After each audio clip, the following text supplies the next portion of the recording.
drive by this place almost every day, and my kids always yell out, "Mom, stop, stop." They love cupcakes. They want cupcakes. And if I'm really honest, I want a lot of things too. Something in me kind of screams out on a daily basis. I want that. I want that. And sometimes it's something shallow, and sometimes it's something deep. There's just this constant feeling in me of wanting and longing and striving and chasing.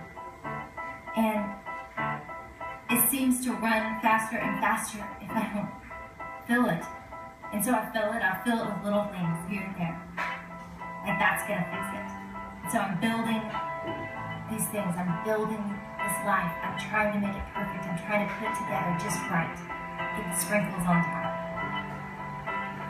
Our souls are longing for something. They're discontent. But this isn't a problem in there. Right? This is a human problem. This has always been a problem for us. The first two people on the planet show up and God's with them. God's so close to them. They have this relationship with God of the universe. They have the Garden of Eden. They have everything they could ever want. And they go chasing in one thing they can't have.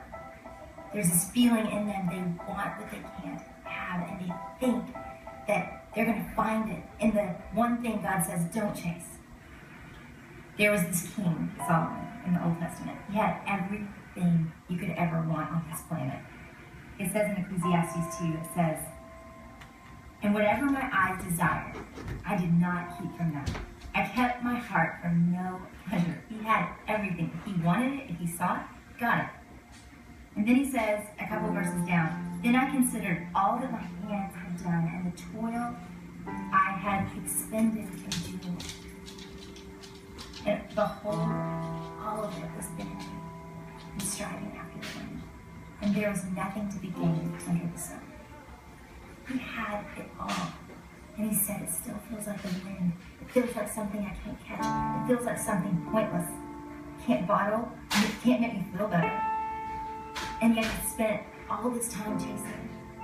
We're spending all this time chasing. My husband and I had to move a lot while he was beginning ministry. It was rent house after rent house after rent house, and move after move after move.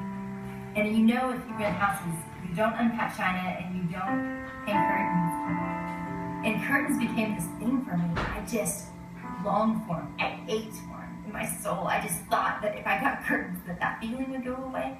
I wanted to feel secure and stable and grounded. I wanted my place. I wanted to know where it was as a family that we would be in our home, that it would feel like a home. I was longing for something, and I thought that fabric was going to make it feel better. It reminds me of Philippians. In chapter 3, it's scary really, because Paul's describing these people that hate God. And he says, "Many walk as enemies of the cross. Their end is destruction. Their God is their belly." That's the most they hope for. "And their glory is in their shame. Their minds are set on earthly things." My mind was so fixated on something earthly, on a piece of fabric that was going to be here for a minute. I thought that was going to fill something in my soul. And then in verse 20 he says, "But our citizenship, those of us that know God, our citizenship is in heaven." Paul talks about further on in chapter 4, he says, "I have learned in every situation to be content." Something about Paul's perspective of his short, little, measly life helped him be content no matter what. He says, "I know how to be brought low. I know how to abound in any and every circumstance. I have learned the secret of facing plenty and having need.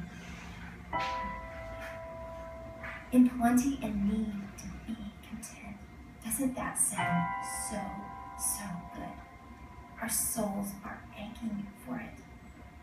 And Paul says, I've learned it, and the way I learned it in verse 13, I can do anything through Christ who strengthens me.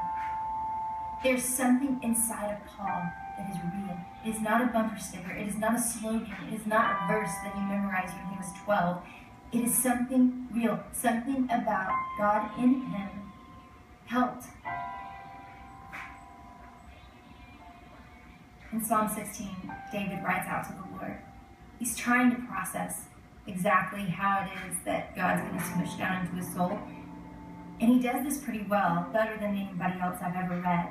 He has this relationship with God that is so filling to him, that is so nourishing, that it's real and it satisfies him. He says, "You are my Lord.